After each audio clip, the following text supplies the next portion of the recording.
Saudara Otoritas Jasa Keuangan atau OJK rencananya akan mengatur pembagian dividen perbankan.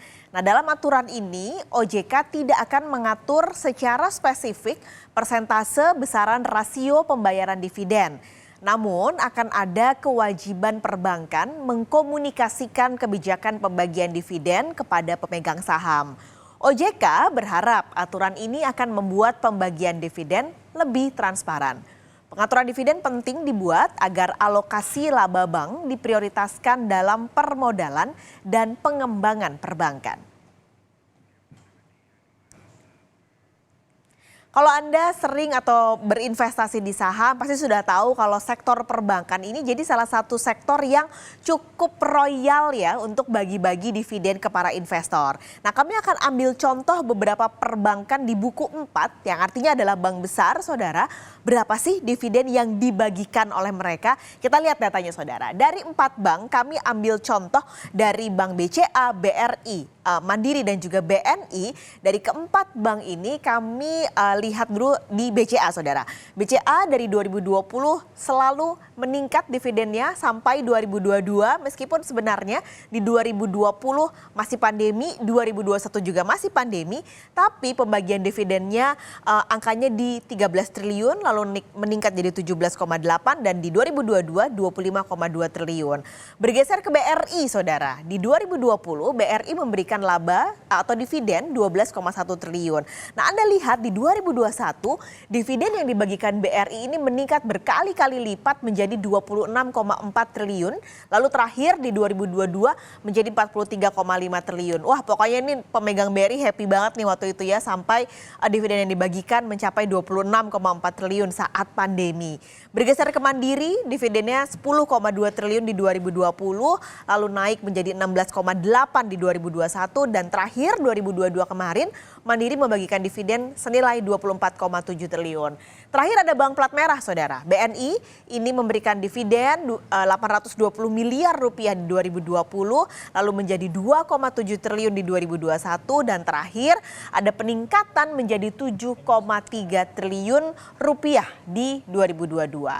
Kalau kita lihat nih kinerja dari perbankan BCA, BRI, Mandiri dan juga BNI, aturan dividen ini mungkin kalau kita lihat dari kinerja 4 bank yang saya ambil contoh, masa sih mereka kan kinerjanya baik, apakah benar aturan dividen harus diterapkan? Atau sebenarnya aturan dividen ini diterapkan OJK di tidak semua perbankan, jadi perbankan yang punya masalah di permodalan supaya nanti labanya nggak semua dibagi jadi dividen ke para pemegang sahamnya, tapi jadi laba ditahan untuk perbaikan kinerja internal.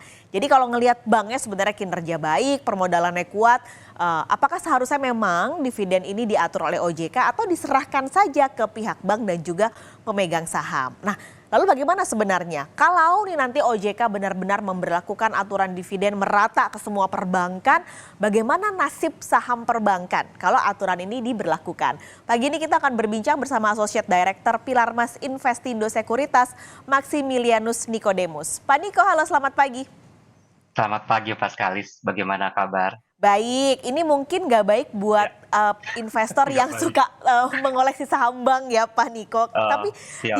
di pernyataan OJK dia bilang sebenarnya perbankan ini harus secara transparan memberitahukan kepada para investornya soal pembagian dividennya. Nah, artinya nih, apakah berarti perbankan selama ini nggak transparan gitu yang kita baca di laporan keuangannya, berarti ada yang ditutup-tutupi, itu gimana Pak Niko? Oke Pak Skalis, jadi memang kalau kita katakan demikian ya tidak begitu ya Pak Skalis. Kenapa? Karena kalau kita perhatikan kan semua kinerja perbankan itu ada di dalam laporan keuangannya, baik labanya, bebannya, karena dari sanalah kita mampu membuat proyeksi, mampu membuat valuasi dengan adanya asumsi. Nah, mungkin kalau dikatakan seperti itu lebih kepada porsi besarannya nanti yang akan diatur, karena kami sendiri yakin begitu ya, karena kalau ada perbankan yang mau kasih dividen tentu mereka sudah memperhitungkan, satu proyeksi pertumbuhannya, kedua asumsi makroekonominya, ketiga adanya rasio kecukupan modal. Keempat, sustainabilitas bisnis. Yang kelima, pastinya ada pertimbangan juga nih antara kepentingan bank sama kepentingan pemegang saham. Itu semua mereka pasti sudah aturkan, kan begitu. Tidak mungkin lah kalau tiba-tiba muncul angka, misal katakanlah di BRI begitu ya, kasih dividen 2022 sebesar 85% DPR-nya, tentu itu kan merupakan salah satu, oh ini nanti akan apa namanya bahaya nih, enggak.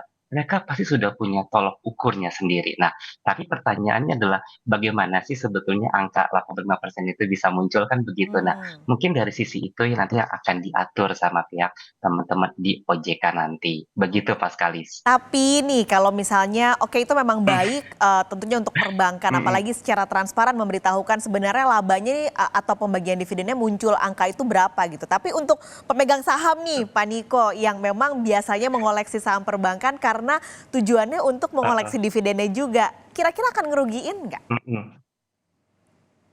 Pastilah ya, karena kalau kita bicara dividen itu kan pemanis dari suatu saham supaya tambah manis, kan begitu ya Pak Iya. Kalis. Karena kalau kita perhatikan memang saat ini, salah satu sektor yang selalu manis di hampir setiap tahun itu adalah perbankan. Kenapa perbankan? Apalagi bank-bank buku besar gitu ya, bank buku 4. Karena boleh dikatakan net interest margin kita perbankan di Indonesia adalah salah satu yang terbesar di dunia, kan begitu sih. Maka dari itu banyak investor asing tuh bondong datang untuk berinvestasi di sektor perbankan. Bagaimana tidak juga kalau kita perhatikan gitu ya, mulai dari BBCA, BBNI, BBRI, BMRI, sejak dari tahun 2018 itu dividen payout ratio-nya terus mengalami kenaikan. Nah, tentu ini kan menjadi salah satu poin yang menarik begitu ya. Nah, Hmm. tidak semua investor juga melihat hanya dividennya aja. Kalaupun misalkan memang dividen itu katakanlah amit-amit semakin mengecil gitu ya, tapi kan yang dilihat juga ada bicara fundamentalnya, prospek bisnisnya dan potensi valuasi di masa yang akan datang. Itu juga menjadi salah satu perhatian yang nomor satu begitu ya. Ya meskipun kalau misal kata dividennya semakin kecil, berarti penerimaannya pun juga akan jauh lebih kecil. Apalagi kalau kita katakan bank-bank plat merah begitu ya, nanti kan setorannya juga akan semakin kecil. Kecil. Nanti ujung-ujungnya siapa yang susah, nah itu nanti di ujung ceritanya. Begitu Mas Kalis. Tapi artinya kalau memang aturan ini nanti diberlakukan, perbankan menjadi tidak menarik lagi Mhm. begitu Pak Niko? Sebetulnya kalau tidak menarik ya tidak begitu Mas Kalis, karena seperti yang tadi juga kita sempat diskusi begitu ya Pak Kalis, karena di sektor perbankan kita ini nomor satu adalah net interest margin yang Hmm. salah satu yang tertinggi di dunia, itu satu. Yang kedua tentu kita mesti perhatikan bahwa setiap tahun itu begitu ya harga sahamnya juga terus mengalami kenaikan, apalagi katakanlah bank-bank yang buku besar begitu. Nah, dividen ini tentu menjadi salah satu pemanis yang membuatnya menjadi semakin manis. Nah, ini semua akan diperhatikan lebih kepada dividen hunter sebetulnya. Bagi orang yang memang hold itu saham khususnya buat long term gitu ya. Tentu harapannya ada selain harga, kenaikan harga tentu dapat dividen yang jauh lebih besar. Apalagi kalau kita perhatikan rata-rata dividen yield dalam kurun waktu 5 tahun terakhir, BBCA itu 1,88%, BBRI itu 3,51%, BMRI itu 4,15% dan BBNI 2,58%. Nah, sehingga tentu kan ini merupakan salah satu poin yang cukup positif begitu ya.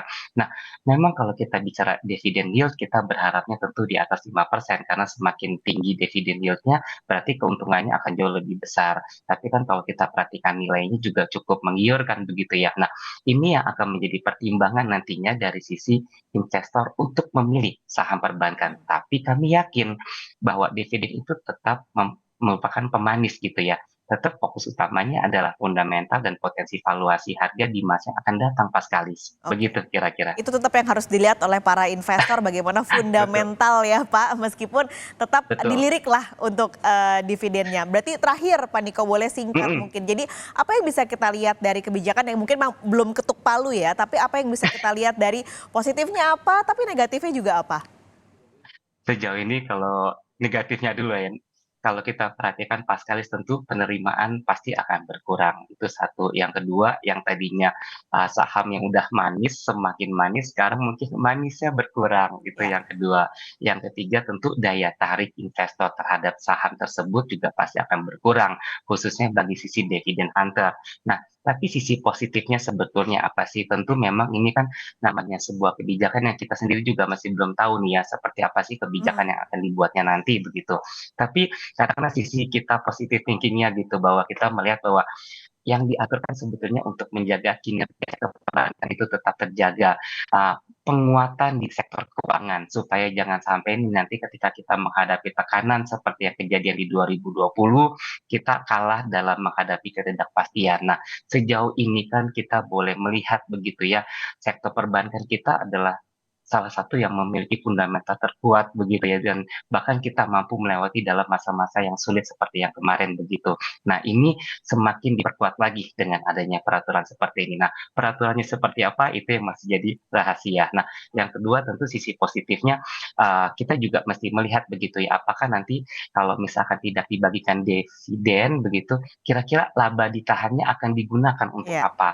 Ini juga menjadi salah satu poin yang penting kalau ternyata digunakan untuk ekspansi, untuk pengembangan teknologi khususnya dari sisi IT-nya, pengembangan kompetensi sumber daya manusia, tentu ini akan membuat perbankan akan jauh lebih baik lagi di masa yang Mhm. akan datang. Tapi kan itu semua ada plus dan minusnya. Kami yakin, meyakini begitu ya, Paskalis, bahwa perbankan punya perhitungannya sendiri, mereka punya bisnis plan sendiri, bahkan mereka juga sudah menyiapkan bisnis plan selama 3 sampai 5 tahun, hanya saja tinggal bagaimana mereka bisa berkomunikasi. Kami berharap begitu ya, bahwa teman-teman di OJK juga berkomunikasi antara satu dengan yang lain, khususnya dari sisi industrinya, dari sisi pelaku pasarnya, sehingga tentu aturan yang diberikan merupakan yang terbaik dari Iya. yang baik begitu ya, sehingga memberikan penguatan di masa yang akan datang. Begitu, Paskalis. Oke, jadi kita tunggu sama-sama bagaimana nanti aturan yang akan dibuat oleh Siap, OJK. Pak Niko, terima kasih sudah heeh. berbagi pagi ini di Sama-sama, Kompas Bisnis. Paskalis. Sehat selalu, Iya. Pak.